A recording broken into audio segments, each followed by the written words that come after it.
by looking after ourselves, we are able to create more good in the world because we have enough strength to do it. My name is Paul Harvey, and this is Life, Passion and Business. We're about helping you explore, finding your passion for life and the work that you do.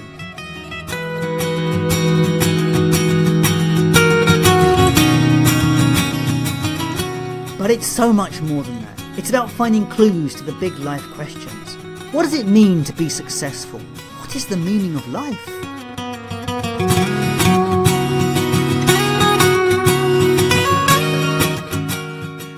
If you're looking for more, then join me on this journey where together we will discover through interviews, tools and tips how to live life full of meaning, passion and purpose.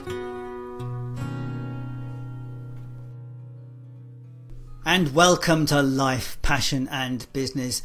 Now, life is always about stories, and that is the foundation of this podcast. It was my desire to discover more about other people's lives that led me here. You see, stories are the core of everything. And when you consider how much of life is set around a narrative, I mean, think about the news, about the people in the news, the events that happen in the world. Venice has flooded this week. It's a story of people in Venice surviving that 85% of the city is now flooded. That's news, and we all want to know about it. Think about when you catch up with friends. It's all about what's going on in their life, where they are in their story. And in the UK at the moment, we've got politics, and this is people looking to lead the nation, and they're doing it through a narrative of a shared positive vision. In a blockbuster movie, it is the character's progression that keeps it interesting. And that's why we're interested in stories. We're looking for progression. In the movies, there is the mission or the quest with the potential for success or the ever-present danger of failure. Now, I think that's possibly a very good subject for a podcast short. But onwards for today's mission, which is Dominica Roszko. My guest on today's podcast was born in Poland, and the seeds of her journey were planted when she was very young. Her grandmother was a natural herbalist, and she had a big store cupboard full of things that would help soothe or ease pain or illness. So the story is interesting for me as you will see how it travels in a circle as Dominica returns to her roots. This lady came from an entrepreneurial family. It was natural for her to follow a career path in business. And that business journey was very successful. She ran a marketing business. However, that business nearly killed her. Suffering from burnout and severe adrenal failure, she overcame this chronic illness by switching to a vegan diet. Now today, fully recovered, she joins me on the programme as a qualified nutritionist, herbalist and vegan chef. She's been running a plant-based nutritional practice for 5 years where she works mainly with people interested in reducing their meat and dairy consumption. Dominica is sharing her experience through regular workshops, courses and talks in the UK and Europe, where she teaches nutrition, herbal medicine, plant-based cooking and food preparation to the general public, chefs, restaurants and other businesses. She's also an author, a regular contributor to newspapers, magazines and online publications.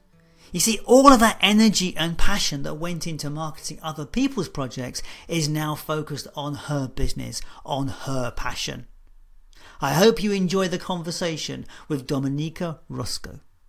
So here we are at Life, Passion and Business, and today I'm delighted to be with Dominica Roszko. Now, I've seen Dominica around various online platforms that I see, and she is a very inspiring character because I know she is a nutritionist, she's a naturopath, she's an iridologist, she's a vegan chef. She looks pretty gorgeous too, and she's got some amazing tattoos. So we're going to hear more about her today and how her life has unfolded. So welcome to the program. Hello, thank you for having me. Yeah, it's delighted. And it's interesting how we've had such a journey getting to here because we've had to kind of reschedule. So whenever this happens, I always know it's got an opportunity to be a really good show. So tell me, what's the journey? There's a lot of things here to talk about, so we obviously can't cover all of them in high detail. So how did you get to where you are now? It's been a very, very long journey. However, since I was a very little girl, there was one thing that I was very sure about my life. I've always wanted to help people, animals. I was very, very conscious about people suffering and animal suffering around me. And I wanted to be able to contribute somehow and help them. And I remember when I was, I think 7, maybe 8 years old, and I had that discussion with my grandma actually, and I told her that when I grow up, I definitely want to become a doctor, ideally a surgeon, or the veterinarian. She started laughing and didn't say anything. And for me, my grandma was really the example of that wise woman who always knew what herbs to pick at different times of the year. Her cupboard was always full of, different herbal mixtures and potions and what have you. And she was so inspiring to me. Where did you grow up? Where were you? I grew up in Poland. I was born in Poland. Yes. So that kind of environment would have lended itself to that kind of naturopath. Yes. Kind of yes. Yeah. Mm-hmm. Yeah, and I loved it. Whenever she, gave me something, one of her mixtures, I immediately felt better. But at that time, and it's still in Poland, for instance, as far as I know, there is no, the herbalists are kind of very independent, I would say. There are no courses. Everyone is self-taught. So it is more like, the knowledge that is passed from generation to generation. But going back to that time when I was little, I was growing up, and I went to high school with the business profile. My parents decided that it's gonna be best for me because I can later be the accountant, or just understand how the business works. They were both very business oriented. They were running their own businesses, and basically that business trade kind of runs in my family for years. Really, my grandpa is 83 years old and is still running a business. What does he run? What business does he run? Basically, he has the property investments and the supermarkets, and yes, he is basically doing it very, very well. And he knows a lot, and he was very, very inspiring to me. And kind of, I remember that at that time, when I was like 16, 17, I kind of started thinking, okay, I definitely don't want to work for anyone. And I was always kind of, very individual person. I grew up as a punk teenager against every rules. Funny that it doesn't surprise me. Yeah. I kind of knew that whatever I was going to do in the future, it would be definitely my own thing, completely independent, where I can run things the way I want to be run. That passion and that thought about, at that time, I remember that I was kind of thinking, okay, I will go to the medical school, but I will open my own place, my own practice. But my parents decided that it's going to be better if I continue the business studies. So I studied strategic management, international marketing, and my life went, as you can imagine, into a completely different direction. At that time, I was actually very heartbroken, to be honest, that they didn't allow me to, continue with my passion. I was doing really, really good at the university, and I was working at the same time. Very quickly, I started in the company that I worked. I became responsible for the human resources department. I was running the different restaurants as well. So basically, it was always the senior management position. But something was missing, and I knew that it is not exactly what I want to do. And then in 2007, I decided to, change my life completely, move to the different country, and I moved to London. Pretty much immediately, 6 months later or so, I opened my own marketing company. It was going, everything was doing very, very well. The clients were happy. I was having lots of recommendations, referral. I pretty much built that business, networking and the word of mouth. I can honestly say that. And because I started having the clients from different parts of the world, I was like constantly on the go. My body at that time started giving me some signals that something is not really right and you should actually slow down. So of course I didn't listen to anything, and I just thought, yes, I will carry on. I came up with the entire plan, even the exit strategy for when the company really, grows to that point. I had everything planned. Unfortunately, the lifestyle at that time, it was 2011, just living on junk food really, because there was no time to cook, and all those meetings, Were you vegetarian at the time, or were you? No, I wasn't. So yeah, Burger King, McDonald's, what have you. All the good stuff, all the healthy food. All the good yes, yeah, very healthy. Lots of coffee, and I do love coffee, but I went completely overboard with reaching the point of having like easily 8-9 cups of coffee per day. Okay. Yeah. Plus, the weekends really were the time were the best days to actually distress with the friends at the parties. So you can only imagine the amount of alcohol that has been drunk. I remember that some of my, old friends, because I was traveling a lot, doing marketing workshops, having all those clients, and some people were telling me, oh my goodness, you are having such an amazing lifestyle. You are doing so well. You must be so happy and proud of yourself.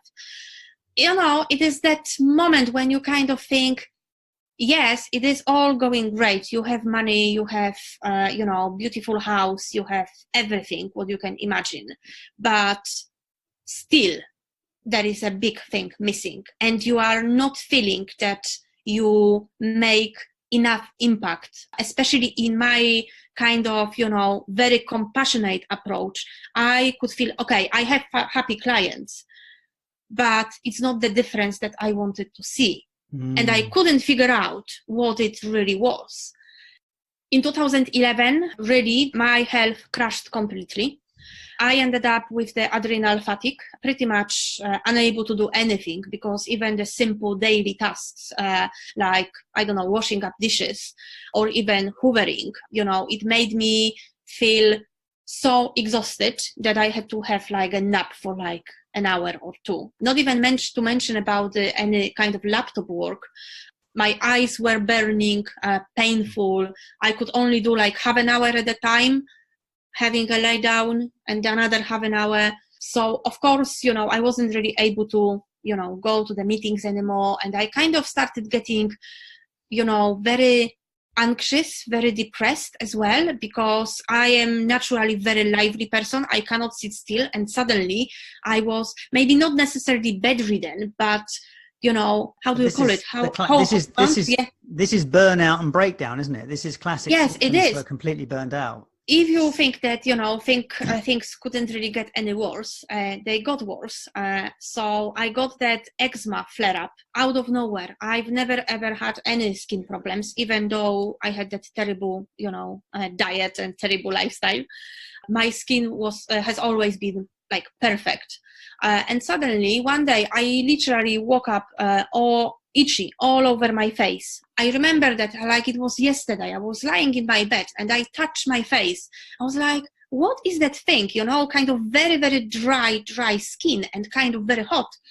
So I ran to the bathroom and I looked and I just couldn't believe there was like the eczema patches that appeared overnight. So of course, I tried to get the GP visit very quickly. She prescribed me some creams, etc. It initially disappeared, but as soon as I stopped using it, it came back and looked even worse. Unfortunately, it started moving down my body. So I remember that I think within 2 weeks or so, I was pretty much covered in eczema. I remember that I was supposed to do the training for one of the very important government clients, actually. And it was the training that was supposed to lead to the bigger contract. That was very, very important at that time, at least. I was getting ready, in the bathroom. I was thinking, oh my goodness, I really need to try to put the makeup on. Of course, I couldn't, because those patches were so dry that nothing really helped. I felt so weak, vulnerable. It was, I could feel that I lost all my self-confidence and self-belief. So anyway, I remember I did that workshop. I wasn't really happy with myself. People said that, in the feedback comments that I received later, that yes, it was okay, but it wasn't really exactly what they were looking for. And I knew very well that I didn't perform as well as I wanted, and at the usual, my usual level. So things started really going down very, very quickly. I even didn't really feel that I want to meet my existing clients. I started, canceling the contracts, just giving the clients the notice, which was a stupid move, because, of course, now I understand, but I had the savings, but the savings will only last, the certain period of months, depending on, but I was just, by doing that, I was just putting myself under even more stress. So it wasn't contributing to anything good anyway. And I remember when I had that horrible, another flare-up of eczema, and I went to my GP, and she was like, but you do realize that it's the autoimmune condition. So there is not really much we can do. It will get worse, it will get better, but you need to learn to live with this. And for me, at that time, it was like, my world was destroyed at that very moment. So I came back home crying. I was like, oh my goodness, just, it's not you. It's not how you usually behave. Just try to think what you can do. If the traditional medicine cannot really help you, let's look at the other alternatives. And that's how I started researching. And the first, I came across lots of different case studies, stories of people who managed to get rid of different skin conditions with the plant-based diet. And I was like, yes, I have nothing to lose, really. Although I grew up, Polish cuisine is very rich in different types of meats, and dairy is a big thing. And I was like, oh my goodness, how am I going to survive? Because the only vegan thing that I was aware of was tofu.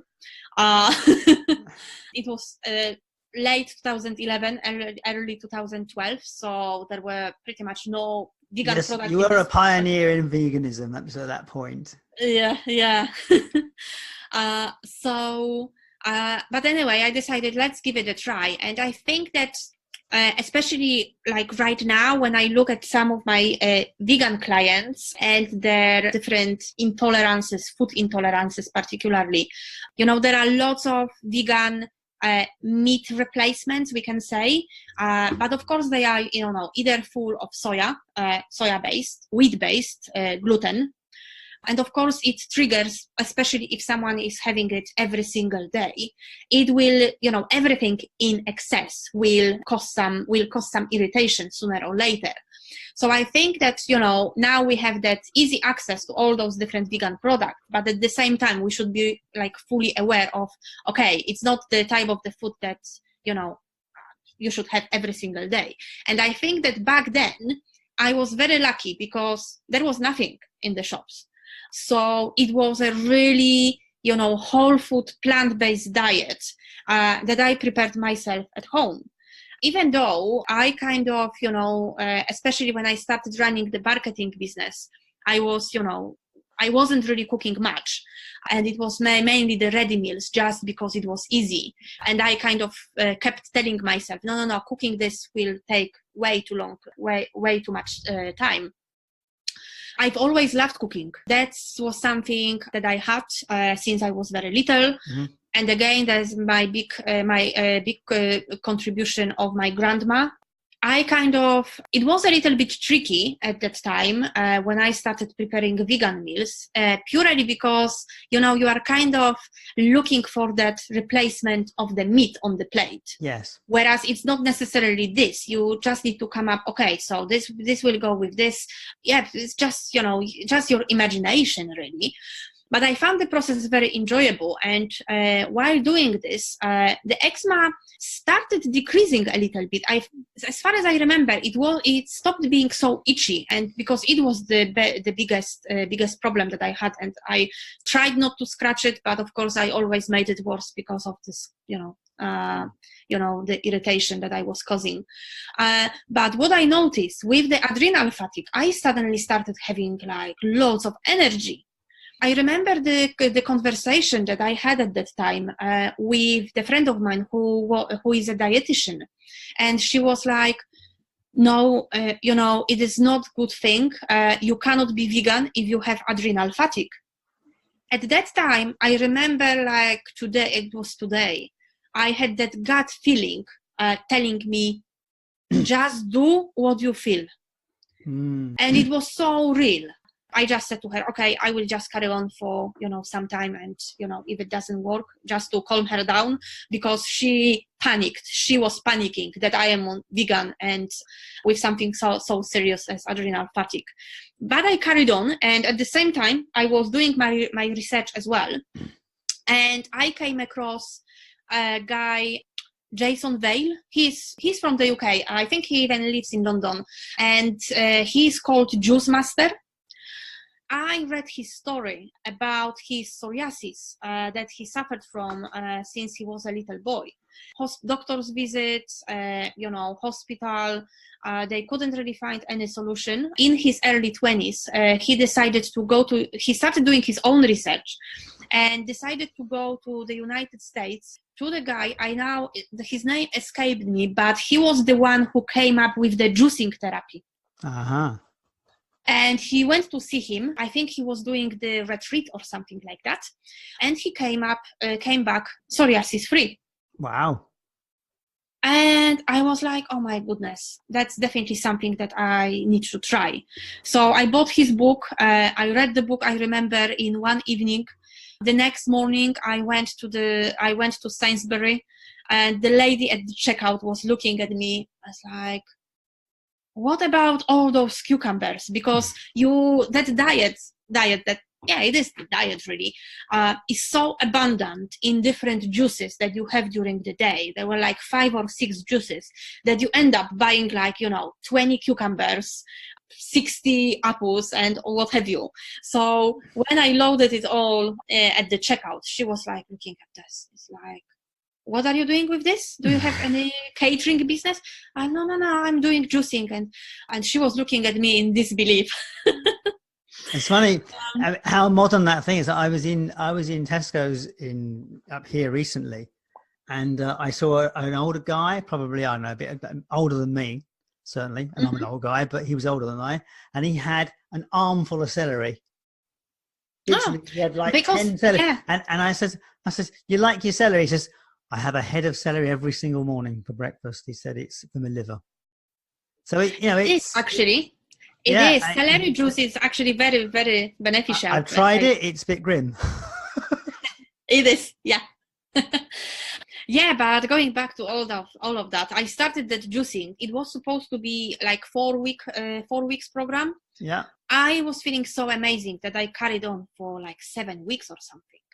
The most amazing thing happened around the second or the third week. Apart from the bundle of energy that I had during the day, it was so unreal, because it looked like all that fatigue was actually disappearing within days. But the eczema pretty much cleared by the end of the third week. Wow. With no steroid creams, nothing from the doctor. And I was getting kind of very concerned, because I had a big patches of eczema on my neck. And from those steroid creams, the skin kind of became very, almost we can say, transparent and flaky. Damaged. And I was like, oh my goodness, it looks so horrible. It looked even worse than, the redness. but it healed completely. Within maybe a month or 2 months later, I had the normal skin again. And it was so mind-blowing. And I started sharing that journey on my Facebook first. And then my ex-husband, we are still very, very good friends, and he's doing lots of videos for me and things, bless him. He said at the time, you know what, maybe because you love cooking so much, and the marketing business at that time was kind of happening, but I had very, very small handful of clients just to keep it, going and to pay the, everyday expenses, bills, really. And he was like, maybe you should start, first of all, you definitely need to start your blog. You also need to, I think you would love doing cooking workshops. Yeah. And that's how it started. I remember I did the first workshop. I had probably 4 or 5 people only attending, but oh my goodness, I enjoyed it so much. I loved it. It was like I started at that time because that journey continued. And of course, after the juicing therapy, I was researching the different diets, reading more about the natural health and how you can actually prevent different illnesses with your lifestyle. So I was studying a lot at that time, and I kind of understood at that time that maybe becoming the surgeon wasn't my path. Maybe the answer to everything lies somewhere else. Because even when I thought about the marketing business, I realized that for quite a long time, even before I became ill, I kind of lost the interest and lost the passion. Yeah. It wasn't It's probably why you became ill. Yes, exactly. Yes, exactly. To show me exactly what I should do. And well, the universe does that. The universe goes, knock, knock, knock, knock. We'll make it louder. And eventually it goes, we're shouting at you now. Yes, exactly that. And I think that I know that because I'm very much the action person, and I know that if it didn't happen, I would carry on with marketing. I would carry on. Yeah. So I started. I think that the journey to healing was really, of course, all about the food and the diet, all about the lifestyle, really. But it was also the spiritual journey. I started to become aware of my feelings, my gut feeling, everything. When I actually even analyzed some of the past situations, I kind of thought, yes, actually, you had a bad feeling about that marketing client in the past, but you did go ahead with signing the contract. But you had all those doubts, and it ended up as it ended up. We kind of separated our ways, and I could relate it to everything else in the past. I really started becoming aware of what I feel and how I feel. It was truly wonderful. But with those cooking workshops, I started getting all those questions about nutrition. So if you are vegan, what you should do with this, with that. And of course, I read a lot. I took some online courses initially, the health coaching course, that kind of really started giving me that, confidence in answering people's questions. Because initially my biggest concern was, okay, I feel amazing right now and I managed to get rid of eczema, etc., and heal myself, but it is my own journey. I don't know enough to actually advise people on different health aspects.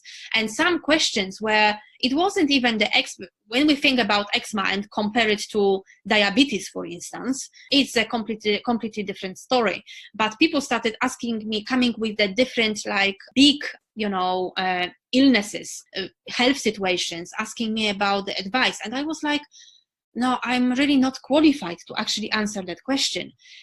It was a big wake up at that time, because I realized that, you are never too old to study. I decided to go with nutrition. So I studied nutrition, personalized nutrition. So let's ask a delicate question. How old were you at that time? I was 30. Okay. It was 30. Yeah, 30. Yeah. It was 2000. Yes, exactly. I was 30, 31. But I think that because of that, I grew up in Poland, and basically is that, especially in my town, there was that pattern that you go to the high school, you go to the university, and then you get the job, and that's the end of the story. You have a job and you don't study later. Well, that's the success model we've been talking about. That's what I was going to talk to you about next, you see. This whole idea of what is success. Yeah, what is success? So carry on. So you look. Yeah. Well, we'll get to that. You got you obviously went back into education to discover. I really wanted to be able to help. So really, the studying nutrition was the first degree in health that I got. But at the same time, when I started having my own one-to-one nutrition clients, I realized, and I remembered my grandma and having that cupboard full of herbs. And I was like, yes, nutrition and diet, it definitely works, but it all depends on the person's compliance. And with food is very tricky because we have all those little, habits, the things that we like, and some foods nowadays, or, the ready meals and what have you, they are very addictive as well. With the nutrition and diet, we will get the results, but it does take longer, and of course depends on the persons, if they follow your recommendations or not. But I knew that herbs pretty much had the instant effect, or very quick effect. So I was thinking, oh my goodness, if I was able to combine the nutrition and the herbal medicine. I decided to study herbal medicine in London, the College of Naturopathic Medicine. Yeah, I think that was the best decision ever, because right now I can see the difference it all makes. So I'm using, over the last 7 years, studied different modalities, because I also studied the naturopathy and the iridiology and other different things. Can you briefly say what naturopath? What is naturopath? Naturopathy. So basically, it focuses on different. It is primarily the water therapy. So that's what the first naturopaths in the world were using to treat different conditions. And of course, when we think about water, we of course drink it, but we can use it in many different ways. So there might be the half bath, where we are sitting in the bath, and it helps with all the abdominal pain and all the abdominal issues. So primarily it was the different types of the water therapy and different protocols. At the moment, it is quite expanded. So basically it contains the elements of traditional Chinese medicine, especially understanding the different meridians that go through the body. It also contains lots of elements of the Ayurvedic medicine, so the traditional Indian medicine, and how they actually describe different tissue states. That's how they call it. So we have people who are naturally very hot in touch and very kind of fiery. We have people who are kind of more chaotic and all over the place. We have people who are very grounded. So basically they have those 3 different doshas. That's how they call it. And they classify people based on those 3 approaches. And the healing protocol will be completely different depending on what person you are, what type you are. This sounds like a podcast in itself. Yes, I think so. Yeah, because I could carry on. Basically. And so that's a nice little introduction. So in iridology is to do with the eye, isn't it? Yeah. So basically, we have the reflexology map for your feet. Yeah. Yes. So basically, the irids over the years there have been developed kind of like the reflexology chart also for the iris, the iris, and it corresponds with the different organs as well. Wow. So depending when people have sometimes different pigments in the iris, different kind of like the fiber structure, it all has meaning. even the color of the eyes has the meaning, and we are naturally kind of we have our strengths and weaknesses in the body and body organs based on the eye color, for instance. So it is very, very interesting modality in itself that now I pretty much use in most of my consultations. It really gives that kind of bigger picture and tells you how you can actually, even if there is a weakness in some organ and we have the genetic predisposition to heart issues. So do different eye colors mean different things? Yes, yeah. Aren't most people, isn't there a kind of an average? Like a lot of people, there are more blue eyes than certain colors, isn't there? They are blue, dark brown, and mixed. And mixed in itself, it's kind of, we can say, more hazel in color. But for instance, the blue color, it's pretty much has everything to do with the lymphatic system and the immunity and our reactivity to certain triggers. So there might be the intolerances, the food intolerances. There might be some different allergies, asthma. There might be things. Of course, it's not everyone will have all those issues. No, of course. But there are this it sounds like a fascinating area to explore. It is, yeah. I guess what's so wonderful about it is that you've got a tool that you can use with someone in front of you, and you can as a diagnostic. Yes, it is. So I use it very often nowadays, and it kind of gives you that roadmap to health. That's how I call it. Mm-hmm. Because it really, of course, we will know exactly all our strengths, but at the same time, it will show us the certain weaknesses in the body. So even if we are predisposed because of the family history to health, to heart issues, or maybe high blood pressure, or what have you, we will know exactly, okay, so this is the heart that needs protecting. Okay, so what herbs I can use on the regular basis to make my heart stronger. It really shows us how we should look after ourselves. So at the moment, I'm using those different elements with naturopathy and the nutrition and lots of herbs and iridiology, lots of psychology of eating that I decided to, it was a 6 months course that I did. It was very fascinating about different eating disorders and how to deal with them and how to respond to them with the right diet, etc. And I know that it's not the end, because as you progress, you will always find something, that actually would go along very nicely with what I do. So it is the journey, which I really, really love and find really fascinating. So I really feel that this is an amazing journey from the marketing girl who started the marketing company in London. It's a really different place to be. Mm-hmm. And there was that story which we touched on in terms of success in Poland was the school, the university, the buying the house, the settling down. Yeah. What is success to you nowadays? What does it mean to be successful? To be successful is, I see it completely different nowadays, as you can imagine.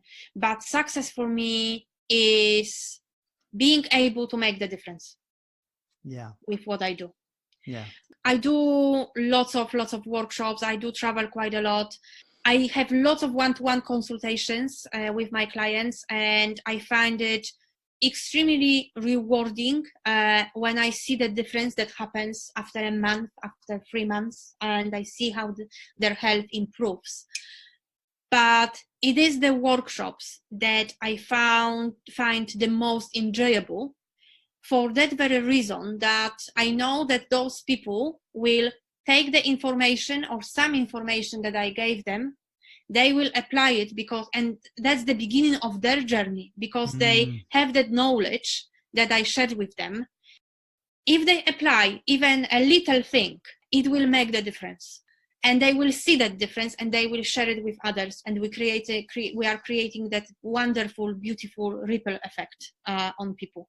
And I think that is exactly what we need nowadays. Not even, in things related to health, although if we want to make a difference, we need to be healthy. That's what I always keep telling to my vegan clients who are more involved in activism, that, okay, veganism is really not health oriented as such. It is the ethical or environmental choice, more ethical, really, I would say. If you want to be the voice of the voiceless, you need to have the strength and that voice yourself. Yes. And you need to be healthy. By looking after ourselves, we are able to create more good in the world because we have enough strength to do it. And it keeps us on track. So I think that really for me, the vegan movement, it is the ethical choice. It is, as we know, also the environmental choice. But I think that we cannot really separate the health from it. I think it really needs to be considered as the one. So unity. You're obviously very focused on the nutritional side of things. Do you get much involved? Are you a big supporter of the physical side of stuff? Do you exercise a lot yourself? Yes, basically, I'm the personal trainer as well. Okay. Not practicing, not doing it. That's the interesting thing, because I decided I've never ever been very active, to be honest. Mm-hmm. When I started getting well, I decided at that time I lived in Norfolk, in the countryside. And again, the move to Norfolk was the choice to actually move away from the busy life in London. Yes. And kind of stay there for maybe a couple of years. So I have that space to figure things out and also heal. Yeah. So that's how I ended up in Norfolk. But I remember that when I started feeling better, I just thought, I should actually do some exercise. So I should start running. It was 2013 actually, 2013. And I remember that first run. Oh my goodness, I ran probably 100 meters and I was dying. It was so embarrassing. But I was like, but it is the first time. But anyway, I remember that I started running in January. And the first day when I went on a run was something like -5. It was freezing. Not the best day to do it. No. I was very consistent, and I set myself a goal to run 10K by the end of June that year. I did it in March. That was quick. That was quick. And like at the moment, I often do some, half marathons and stuff for different charities. Fantastic. But what I realized at that time is like, you've never really exercised. You kind of was always on that, even as a teenager, I was always on that kind of chubby side. Not really overweight, but kind of, very well built and more, as my friend is saying, fluffy. That's probably a cool way to describe it, and then I thought, but what exactly is going to push me to do and learn more about exercise? So I decided to do the personal training. Oh, well. And it was mainly actually doing it for myself. And I loved it. Absolutely loved it. So even like right now, I am using some of those, elements, not really training people, but when I give the recommendations, I always recommend some simple exercises depending on the person's, abilities, etc. So it all really comes together very, very nicely. But going back to success and what it really means is all about being able to make the difference for me. I think so. Because right now I wake up every single morning and I feel, oh my goodness, that's another day. It doesn't matter if it's, Monday, Wednesday, Saturday, I'm equally happy. And I feel that, yes, I'm going to do this and this. I can say that right now I am living a fully passionate, compassionate life. Fantastic. Yeah.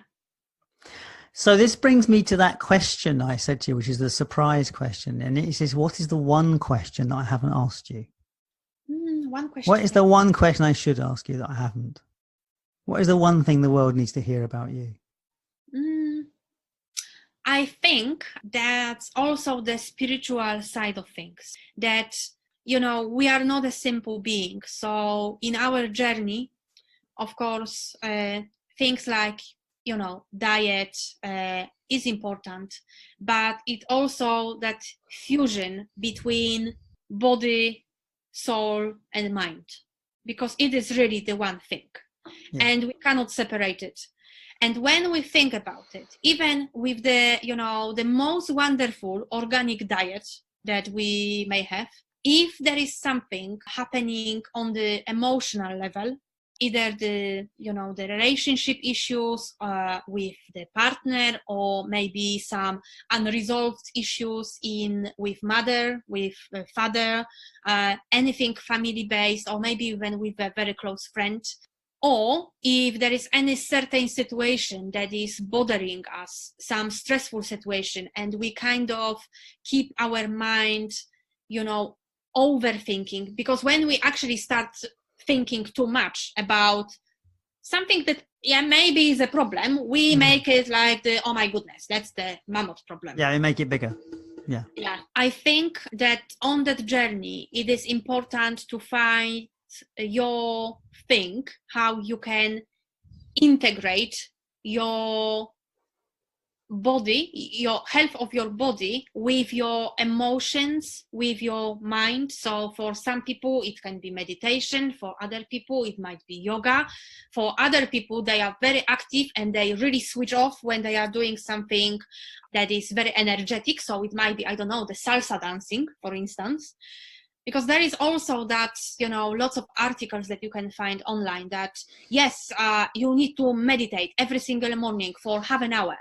But I know, and I do meditate, I managed to get to that point where I can sit still, and if at the moment, but it took me years. And I am in that Ayurvedic medicine, I am a pure fire. I am constantly... No, surprise. Oh, I wondered about that one. So, I am very active. So basically, when I started meditating, and it was my very, very good friend Sanjeev teaching me meditation. And I was like, oh my goodness, how am I supposed to do it? It's like not even 5 minutes and I want to move. And can you imagine, it was 2012. And only now we can say that I got to that point where I am really able to switch off and sit in silence. Yeah. But it's something that you... Sorry, what is something you were saying to me, which was just, I need to try this there. I speak... One thing that's really coming through to me is this commonality between you and other guests about the same thing, is that you picked a road that you went down that almost killed you. Mm-hmm. Now, your marketing business literally took you so far away from your core where you needed to be that your body almost shut down to try and stop you carrying on. Yeah. Mm-hmm.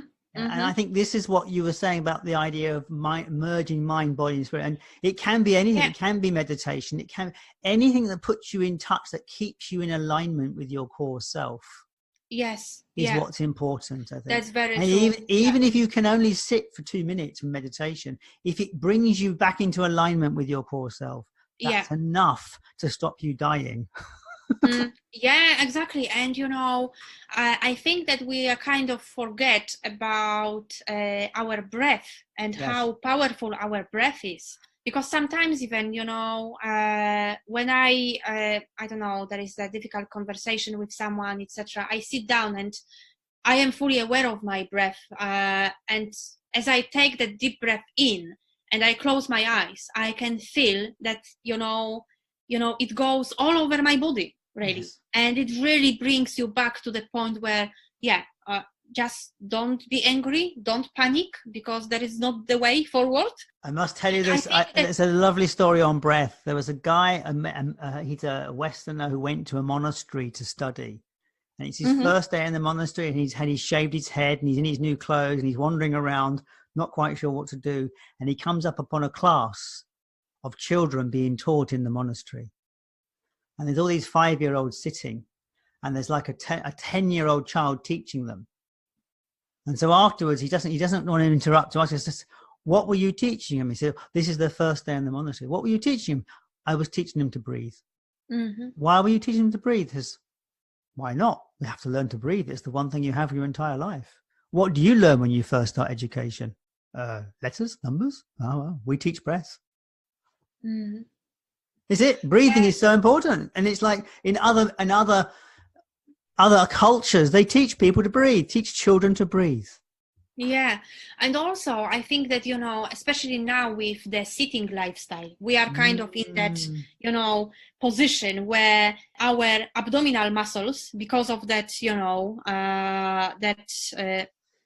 that posture, are kind of getting very, very tight, whereas our back muscles are getting, expanded.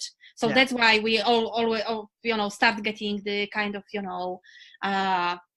back pains, and, we need to go to the chiropractor because those back muscles are not strong enough to keep the vertebrae as well. The core.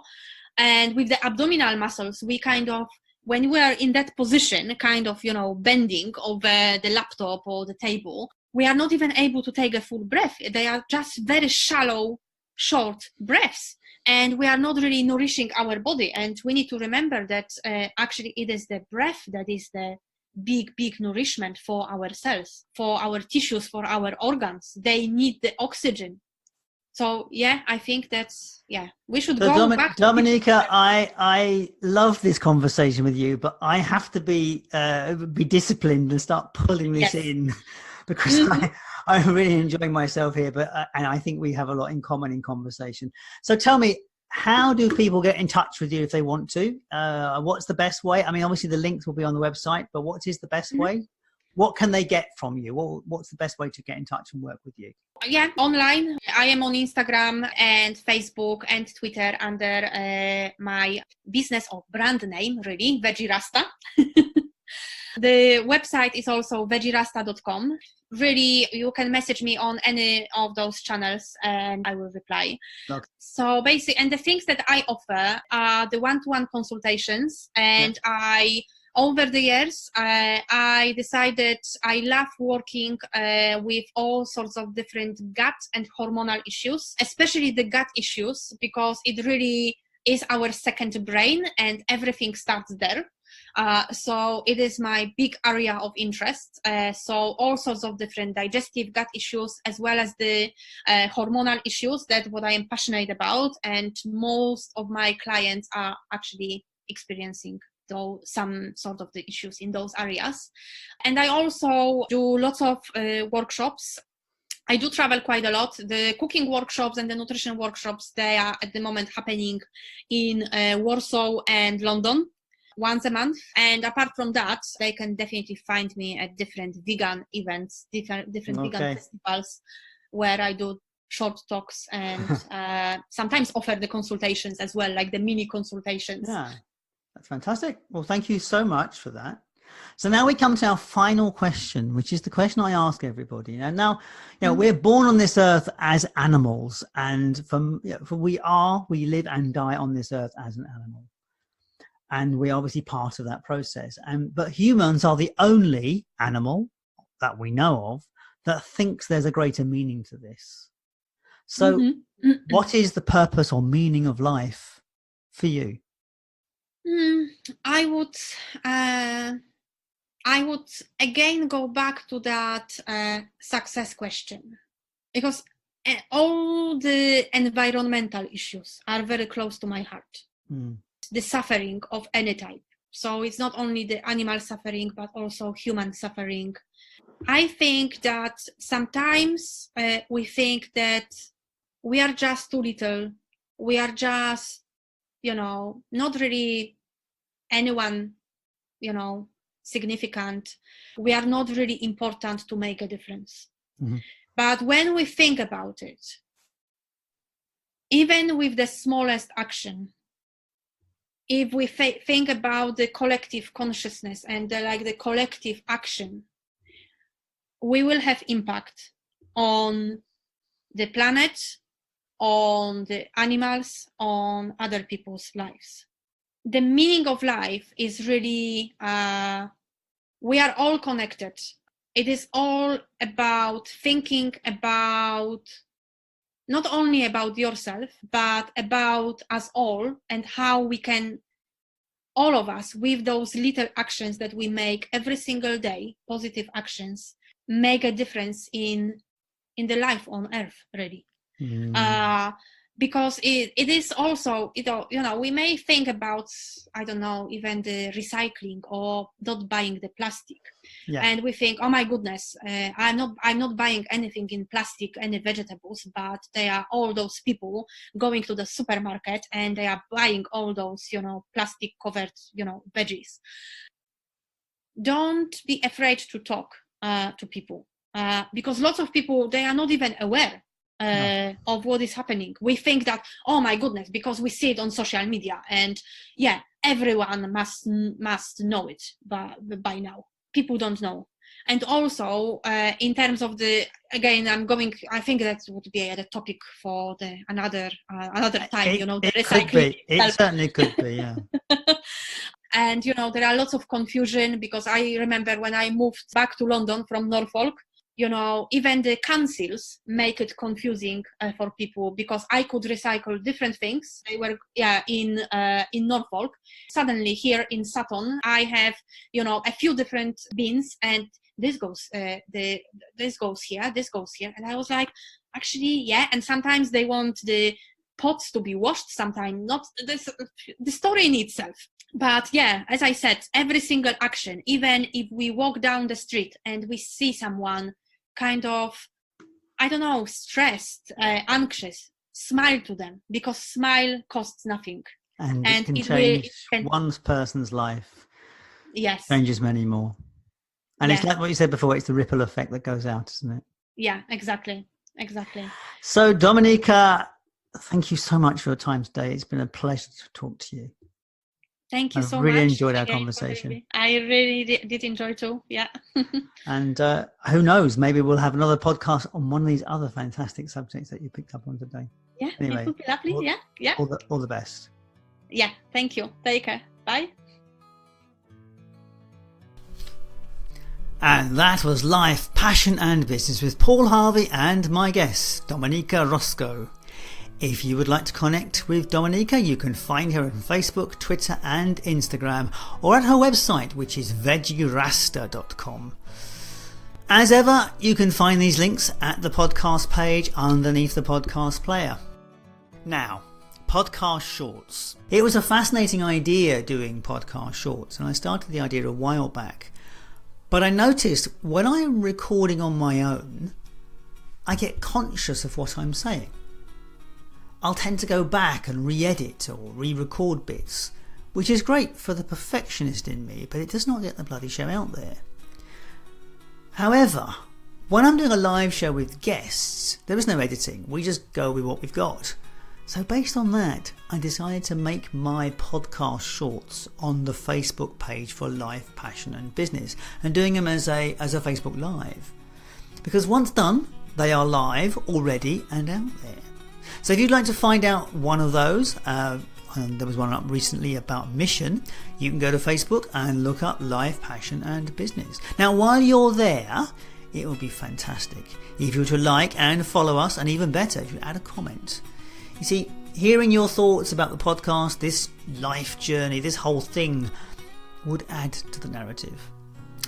So that is it for this week. That's the final piece for this week. So thank you so much for your time and attention, and I will catch you next time.